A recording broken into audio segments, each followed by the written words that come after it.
Hey everybody, Jess Intuitive Angel Healer here with your Grounded. Thank you so much for joining our Love and Light Women's Empowerment Conference. This is my first conference that I've created, and March is International Women's History Month, and it was actually enacted, put into Congress as, a thing that is celebrated. And I thought, what a perfect event to create. And I've had some podcast guests that have stopped over my way. And so I grabbed up a handful of women that were around me because there's just so many awesome women. And some of them couldn't come today because, of the times and everything. But today we have Rachelle. She's one of my faves, and she came on my Dancing in the Toxic Shadows podcast. She is a motivational speaker, TED Talk coach, also a little bit of a singer. She is an activist also for colon cancer because of an unfortunate event of her sister passing. And so now she lives her legacy to have everyone make sure they get screened for cancer. So I love her work. It's amazing. Her spirit's awesome. Go ahead and tell us where you're at, Rachelle, and a little bit about your journey and about your talk today. Thank you so much, Jess, for having me today. I'm so excited to be here. I am in sunny San Diego, and I've lived here pretty much my whole life. And so I kind of consider myself a native. I was born in LA, but moved down here when I was around 2 years old. And my journey's been interesting. I actually was, after high school, I was a paramedic for 6 years, and I ran around the city in an ambulance for helping others. And then the contract change was going to come up, and a lot of us were going to lose our jobs. So I went back to school. I took a forensics course and got hooked in forensics. And I was in forensics for almost 20 years, analyzing evidence from crime scenes, from pieces of evidence. And my discipline was fingerprints. So I looked at fingerprints. And then one day, I had really dove into personal development work, and I decided that it was done. Like, I was just done. I was flying back from a meeting, and my intuition kept pulling and telling me, like, there's something more for you. And I ended up quitting my job and jumping into the entrepreneurial roller coaster world. And, I haven't looked back since. It's been awesome. I did a lot of research in forensics. I spoke at conferences, so I love supporting speakers. So that kind of took me into the role of supporting speakers for outreach, reaching out to them for podcasts. And then I got hired with a company to support clients with their idea we're spreading for the TEDx stage. And, and now I'm adding a piece of that. It's not only the outreach, TEDx, but also doing stories through music, because I love music and I'm a musician. And so, yeah, that's kind of been my journey so far. Awesome. And I know you have an amazing story that you're going to share with us. And you're going to talk about Erin Brockovich today, which I remember watching this movie a long time ago, but it's been a while. But I remember how powerful that movie was to me, because she really helped many people out there. And for the fact that she was a woman and did it while every man told her to sit down and be quiet, basically. So without further ado, we're going to go ahead and hand it over to you, and you're going to tell us all about how your empowered figure of Erin Brockovich, and a little bit about how she reflects your journey. Awesome. All right. Can you all see now? Yes. Perfect.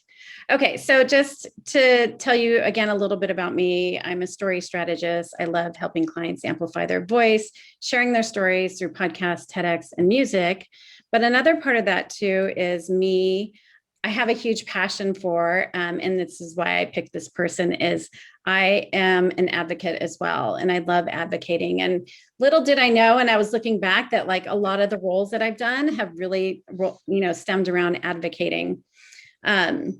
But before we get to all that, I wanted to share a little bit about, National Women's History Month. I didn't know that it was celebrated not only in the United States, but in the UK and in Australia during this month. And Jess had asked me to be a part of this and to share somebody that I felt was, not only a role model for women, but somebody who inspired women and who has kind of paved the way in different areas for different things for not only women, but anybody. What does this month mean to me? It means a lot to me. It means that, we're honoring women who have inspired us, who have supported a cause, have used their voice for it, a model and role model for leadership, someone who teaches us, to be better in our ways of being, we can celebrate with, and someone who lives authentically. So, this month means many things to me, and these are just some of them. And who did I choose to honor? As we talked about, I'm going to talk about Erin Brockovich. And let's go back to what I mentioned earlier about advocating. Advocacy has always been a part of who I am. I was actually a paramedic, as I mentioned earlier, advocating for others. So when I was a paramedic, I was in the ambulance and I was treating patients and I was advocating for them too. And then when I went to forensics, my role changed a little bit, but I was still advocating too for, the analysis that I did would be a piece of the puzzle to advocate for truth. And I also conducted a lot of research, and my research stemmed around people being falsely accused and wrongly accused of something that they didn't do. So I did that for several years. That's what I spoke on around the country. I taught law enforcement on it. And that was I was really, really passionate about that. And then I have been a medical advocate. I'm really lucky that I had all the experience I did as a paramedic that gives me this just huge knowledge about the body and, treatment and diagnosis and things like that. And 12 years ago, I was diagnosed with a really rare brain tumor. And I'm going to talk about that a little bit later. But I really had to advocate myself during that time because it was so rare and I just wasn't getting answers. And so I'll talk about that in a little bit. And then colon cancer, as Jess mentioned earlier, my sister passed away from colon cancer when she was 48 years old. She was diagnosed at 46, stage 4. And I went with her to many of her appointments and, advocated for her as well when I felt like, it was needed. And also for friends and family. I've had friends and family contact me, when they've had a diagnosis. I had a dear friend got diagnosed with breast cancer, and I went with her to all her appointments. And, it's just having another set of eyes and ears and taking notes and asking questions. And I think because I was a paramedic, I'm not afraid of asking questions to doctors and, kind of digging a little bit deeper. So advocacy has always been something that's been a part of me. And for Erin Brockovich, she's a renowned consumer advocate. She advocates for truth. She advocates for a person's right to know. And that, to me, a person's right to know is just such a powerful thing. There's certain things that, people have a right to know about. And unfortunately, there's been things that have been covered up. And she's an environmental activist. And so most of us know her from the movie.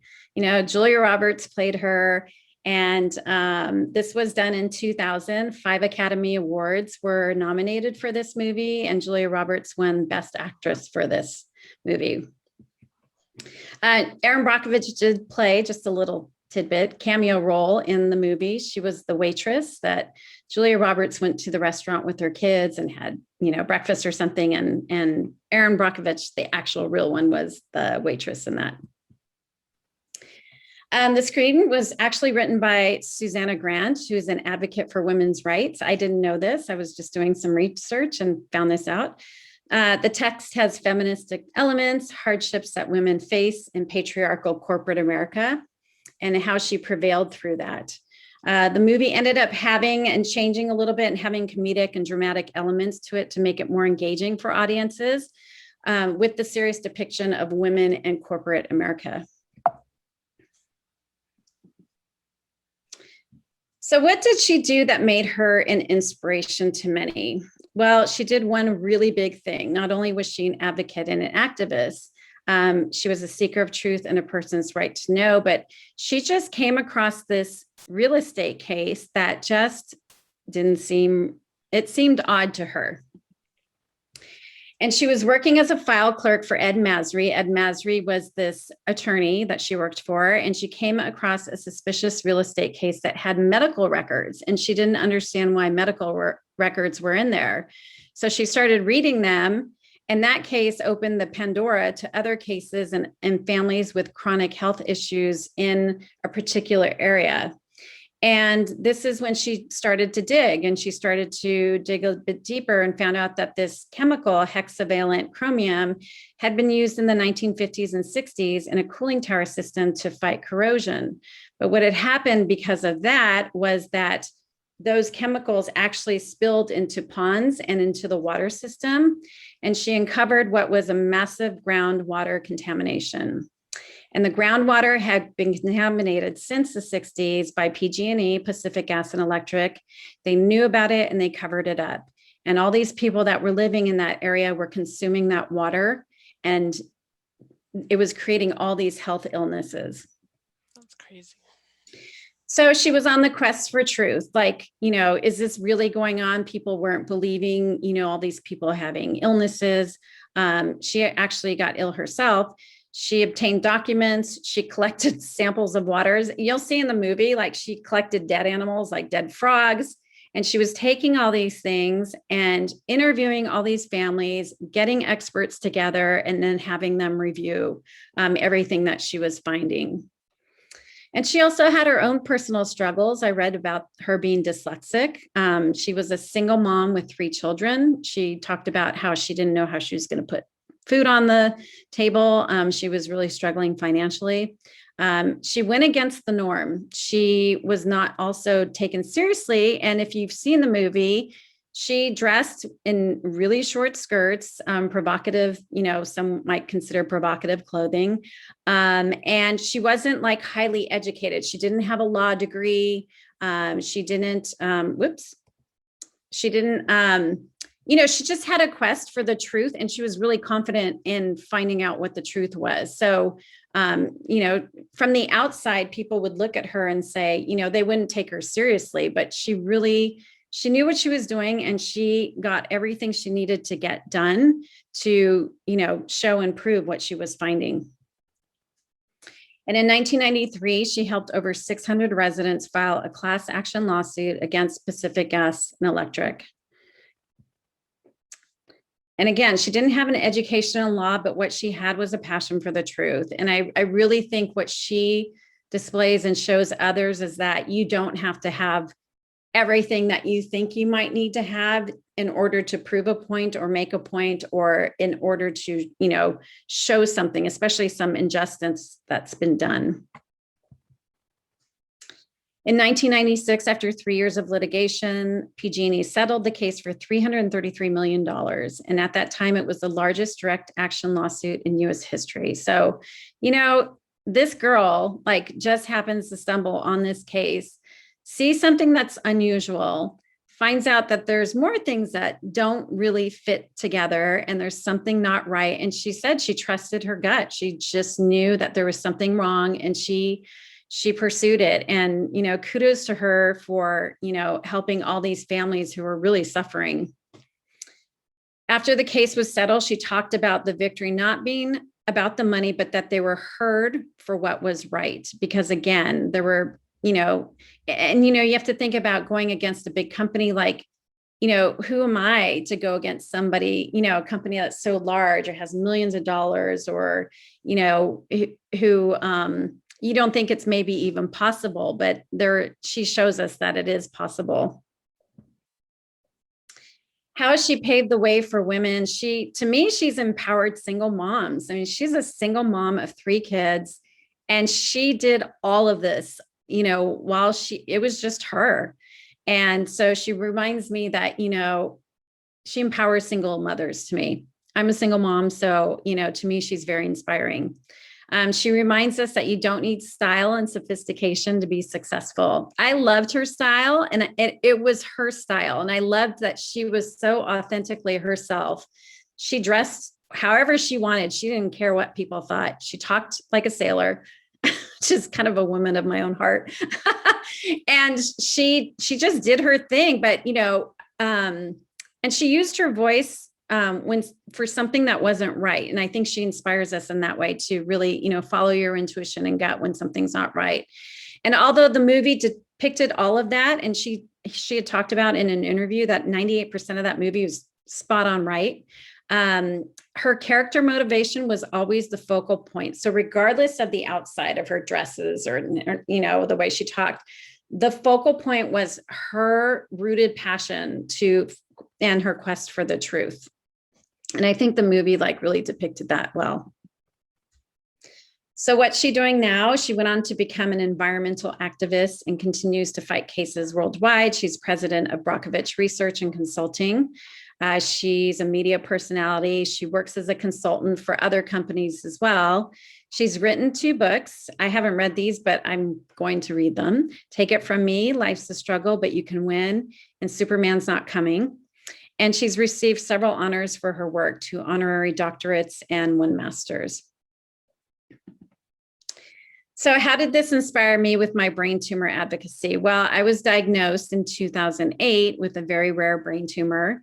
And I went to my doctor. They sent me to a specialist, and they hadn't treated it that much. And that just kind of provoked me to go get some more opinions. So I went to go get a second opinion, third opinion. And then what I found was all these doctors had different opinions. And so there was nothing inconsistent about it. So which caused me to do research of my own to see what the best treatment was for me. And I finally found a neurosurgeon in San Diego who I really trusted, and he recommended this particular treatment. He said, if you want more people that have treated this, more doctors, I would go up to Stanford. So my best friend and I flew up to Stanford. I saw 2 doctors up there. I got opinions from them.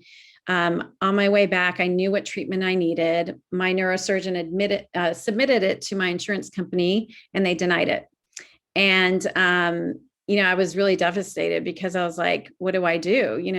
Do I just do what they want, or do I fight this? And I ended up finding an attorney to help me with an appeal. And I gave him this notebook 5 inches thick of all the research I'd done. He submitted the paperwork, and we filed for an appeal. And the odds were kind of against me. My neurosurgeon had told me there are other patients I've recommended this treatment to, and they were denied. And so, hearing that, you're thinking, okay, other patients have had this and they were denied too.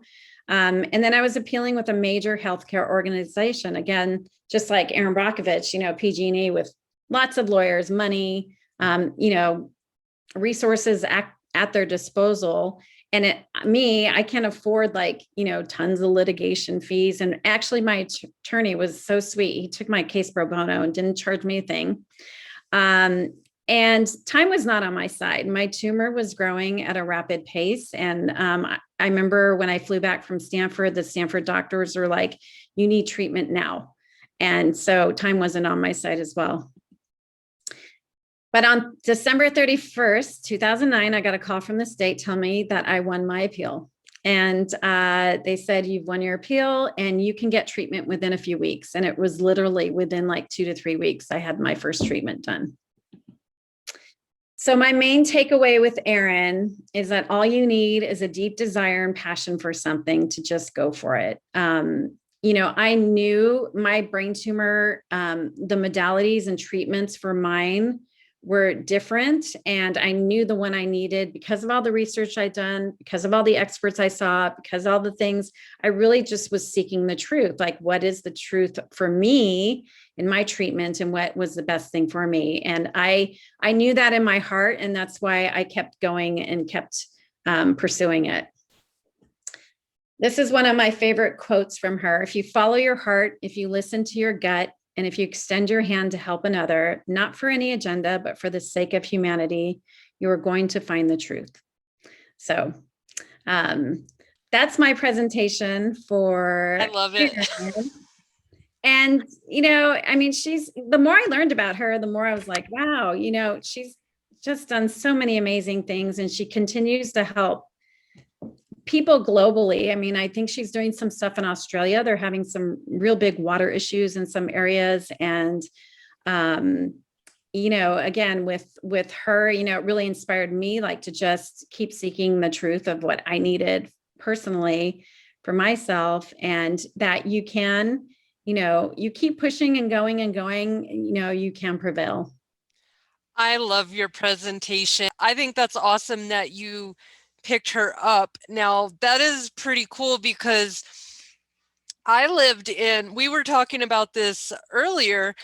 I lived in Abilene, Texas, and the weirdest thing is I have a pituitary tumor. It's non-malignant. Now, my best friend, who's the same exact age as me, has a pituitary tumor. Hers is malignant. I also left Abilene, Texas when I was 9, and she stayed there until she was like 18. And so it made me start wondering later on in life, that is just such a weird connection tumor. Yeah. And now you're using that because most of us take our diagnoses as, hey, you got a diagnosis. We don't look at the broader picture. And I'm 40 now. And it literally clicked into my brain a couple years ago. Hey, that is too weird of a coincidence.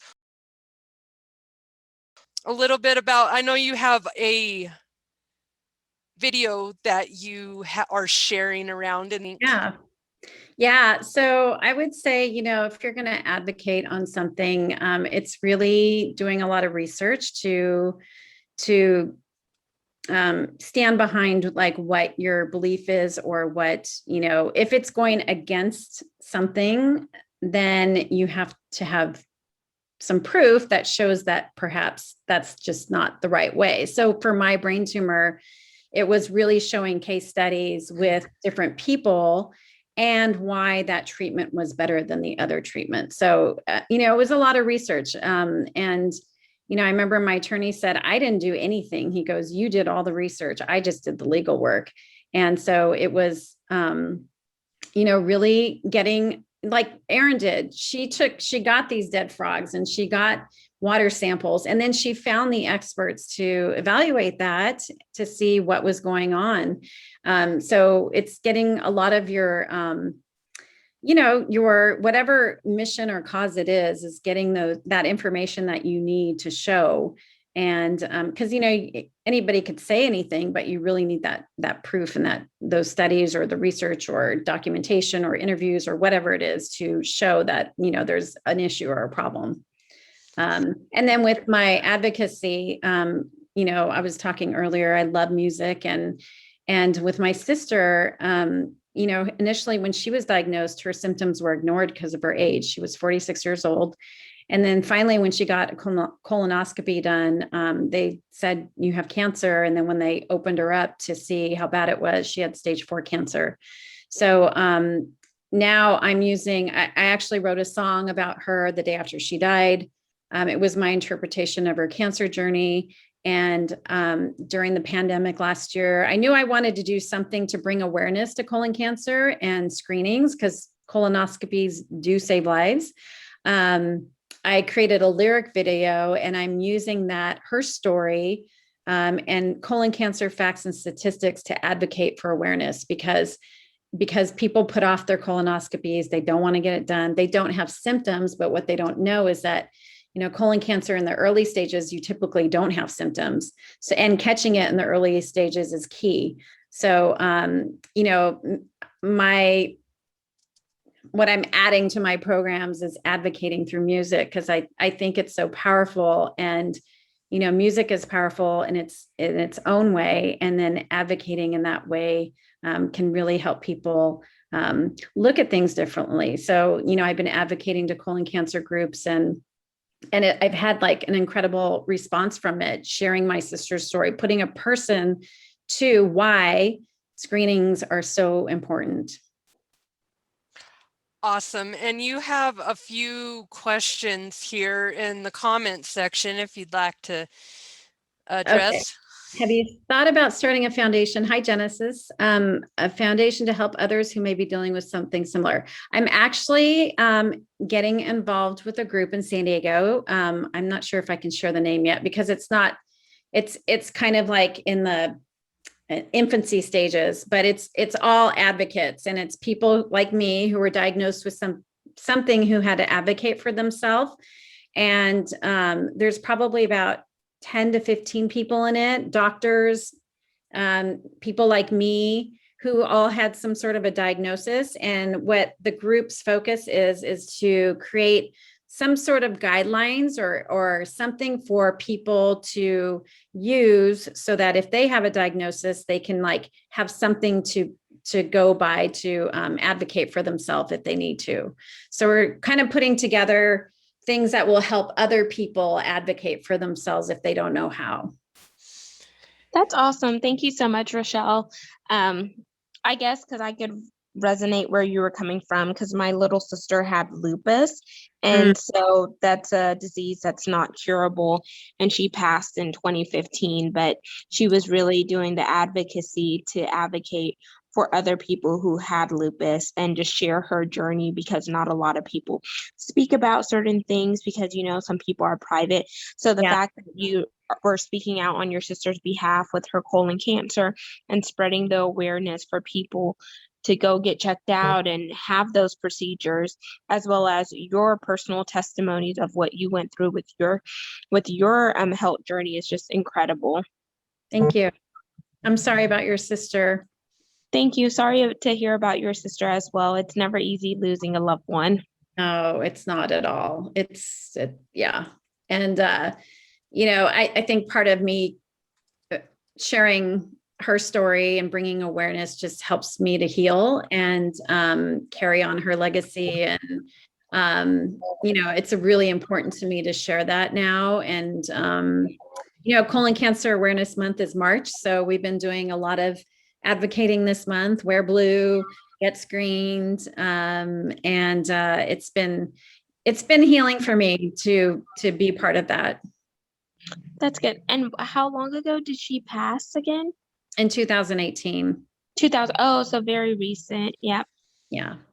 I could resonate. I lost my dad 4 months ago too. So yeah, I lost my dad 4 months after I lost my sister. So wow. it was a rough year. 2018 was really challenging, but yeah, and I'm sorry for your father's loss. You know, losing your loved ones, your siblings, parents are it's hard. Yeah, thank you so much for being vulnerable. So I just wanted to let you know that, because thank you. I appreciate it. Yeah, thank you. Does anybody else have anything you can unmute and ask Rachelle anything before we go? And can you hear me okay? Yes. I've known Rachelle for quite a while, and because of her story, my husband and I went and got screened. Or not, yeah, I guess that's what you call it. We got a colonoscopy, and we both had little issues, and I just want to tell Rachelle I love her, and I'm so thankful that she is standing, you know, sharing her story, her sister's story. And I was really scared, and Rachelle, you helped me with going through that, and she cheered me on, and I'm so thankful for that. And that my husband and I, neither of us have to go through colon cancer. And I now am an advocate, just like Rachelle. I just really appreciate her. Love you. Oh, I love you too. I'm so glad you guys got checked. Thank you. I know it's not, not the easiest and funnest procedure, but you know, it's such an important one because those things that you can find, polyps or precancerous polyps, and they take them out, and most likely you will never have. Yeah, and Jess knows because she actually did screenings for people, but you won't have issues with it. It's when it's found late that it's just really tough to beat. Yeah, we both had precancerous polyps. So, and it for everybody out there, the colonoscopy was not as bad as I thought it would be. So Yeah, every time I do it. and I was a medical assistant for many, many years, and for almost 2 years I worked in a GI clinic. And actually, before I worked at the GI clinic, I was just getting prepped for it at the Air Force Academy, because those guys would come in there and give me every excuse in the book of while they were manly and they ate a clean diet and they didn't need any colonoscopies.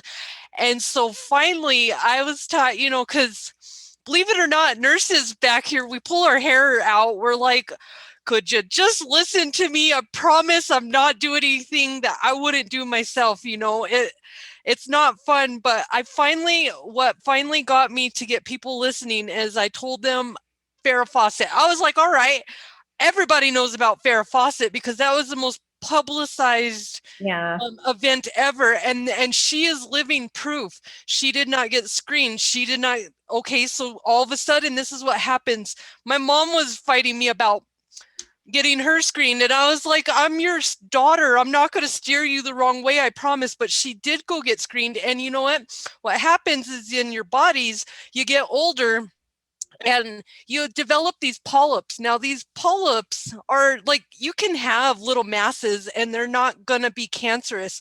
The thing is if you don't have the colonoscopy, you'll never have any symptoms that they're there. You won't even know they're there until one day it gets so crazy. I think we had a lady come in and she had over 50 polyps. Okay. And when you have over 50 polyps, by the way, you have to do the procedure more than one time because of the fact of you can't take out that many polyps at one time. And that's not a normal amount. Usually about 5 is about the common number. So I'm just telling you what happens when you pretend that it's going to go away and it's not there. Out of sight, out of mind doesn't work with this one, because this one, when you do find out it's a problem and your life is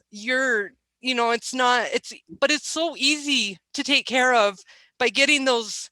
And they do it at the same time. It's a tube that's got a camera on it, and it goes around and it goes boop, boop, boop, and it lasers them off. And you'll never know anything. You're under anesthesia and you wake up and you go sleep the next for 24 hours, but it's very important. And that's why I think I brought you, I first originally got a hold of you as one of my podcast guests, because you're just so empowered. And I love the fact that you have a brain tumor. You're still here. Nobody would know any different, because you have fought. And I don't know if you want me to bust you out, but I know you're having a birthday, and I have to wish you a happy birthday, because you are the big 5-0 and you're my hero. And if I'm doing something like this at age 50, I know that I'm doing awesome in life. Aw, you're so sweet. Thank you so much. You are my hero. I'm excited for the next decade. Woohoo! Let's go. It's going to be fun. We're going to have fun. All this sadness that all of us have endured on this page, I all know that going forward, that's what my goal is the next 40 years. And with this conference is to just live life, empower the females around us, and know that if we all work together, we can do magical things. It's when we start fighting and trying to not help each other is when it doesn't work out very well. But I would like you to share some closing thoughts, and we'll let you go about your day. And thank you so much for being a part of this conference today. Thank you so much for having me. Thanks, Michelle, for sharing, and Genesis for your questions. I see your one there on colonics. I don't know enough about it to say. I do know a lot of friends that get them done and they love them. But I don't know enough to, It just flushes you out with water, but I don't know about the polyps. So I can't tell you so you're getting cleaned out, but I don't know about the polyps, because that's the problem, is why you go in for the colonoscopy is because they have to laser off the polyps. So yeah, I will share that if you have a family history, you should get screened earlier. So my sister was diagnosed at 46. So they suggest her kids get diagnosed 10 years earlier. So at 36, but I actually think it should be 15 because colon cancer is slow growing. And I think 15 is safer than, 10. So that's one thing about colon cancer screenings. And also there's something called a FIT screening where you could buy that on Amazon. And it detects the most minute traces of blood.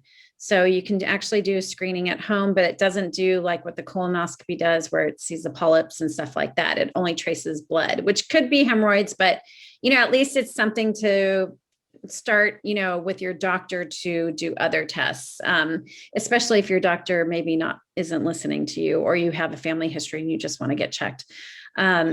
And then, just, it's so important. It's preventative. It really does save lives. And, again, if you want to advocate for something and you need support, look for advocacy groups. That's the one that I can't wait for this one, the one I'm involved with, to kind of go live, because they're, everybody wants to just help others. And, it's always good when you're diagnosed to get multiple opinions and to have somebody with you, to have an extra set of eyes, ears, and notes, because you're so ingrained with the doctor that, you don't want to be writing down and not listening to everything. You want somebody else to help you with that. So those are just a few things. I appreciate you having me on, Jess. I loved sharing Erin Brockovich and how she has inspired me. And thank you so much for having me here. You're so very welcome. Thank you all, beautiful souls, for joining us today. This is all week long. Nicole will be our second entertainer tomorrow, and I will be your first entertainer in the morning. So thank you, everybody, for joining us. Have a wonderful day. Bye. Thanks.